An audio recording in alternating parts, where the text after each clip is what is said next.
निकिता की सालाना आय 4.5 लाख रुपए है।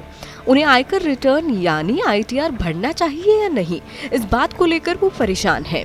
ये सिर्फ निकिता की ही दुविधा नहीं है, बड़ी संख्या में ऐसे लोग हैं जो ITR भरने को लेकर दुविधा में रहते हैं।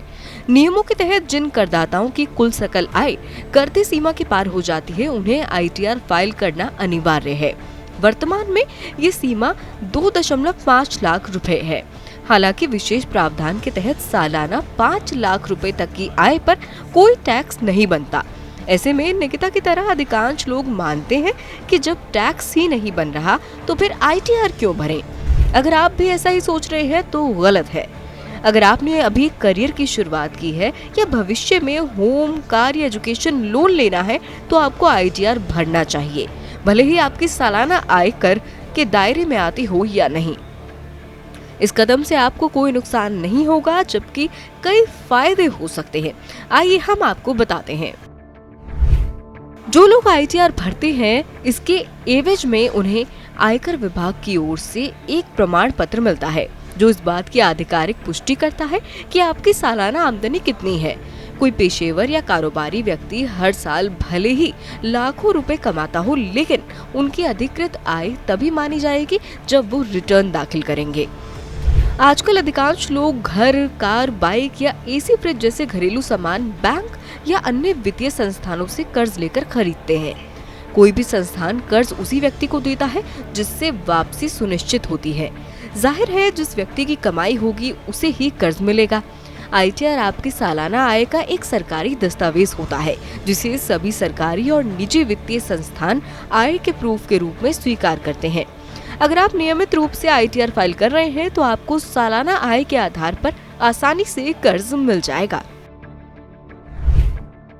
कोरोना महामारी ने एहसास करा दिया है कि जीवन का कुछ पता नहीं है कि किसके साथ कब क्या हो जाए।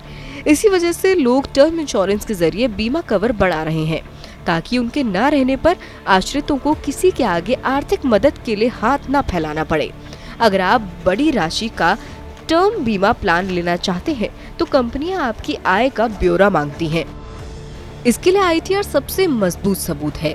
इसी तरह अगर किसी व्यक्ति की दुर्घटना में मौत हो जाती है और परिवार की भरपाई के लिए मामला कोर्ट में जाता है, ऐसे में मृतक परिवार के पिछले 3 साल की ITR के आधार पर सालाना औसत आय निकाली जाती है। इसी आधार पर परिवार को 10 गुना तक राशि देने का प्रावधान है। अगर व्यक्ति की सालाना आय 10 लाख रुपए है तो दुर्घटना में मौत की स्थिति में परिवार के भरण पोषण के लिए कोर्ट के जरिए 1 करोड़ तक की आर्थिक सहायता मिल सकती है। ITR के अभाव में ये मामला 1-2 लाख रुपए में ही निपट जाता है।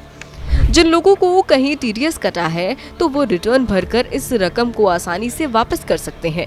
जो लोग कॉन्ट्रैक्ट या पेशेवर सेवाएं देते हैं उनकी मासिक आय पर 10% स्रोत पर कर कटौती यानी TDS काटा जाता है।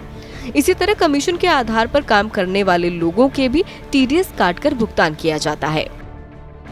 इनमें से अधिकांश लोग ऐसे होते हैं जिनकी सालाना आय 2.5 लाख रुपए से कम है। ऐसे लोग रिटर्न भरकर अपनी रकम को वापस ले सकते हैं।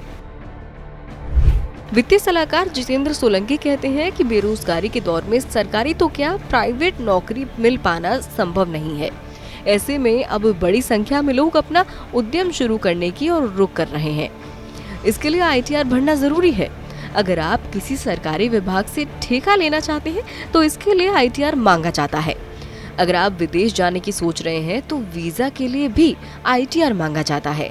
अगर आप पैसों का कोई बड़ा लेन देन करते हैं तो आपके लिए ITR मददगार साबित हो सकता है। प्रॉपर्टी की खरीद फरोख्त अथवा कोई बड़ा निवेश करने पर आयकर विभाग का नोटिस आ सकता है। ITR भरते हैं तो फिर आपको चिंता करने की कोई जरूरत नहीं है। भले ही आप आयकर के दायरे में नहीं आ रहे हैं और ITR भर रहे हैं तो इसका भविष्य में आपको फायदा मिल सकता है।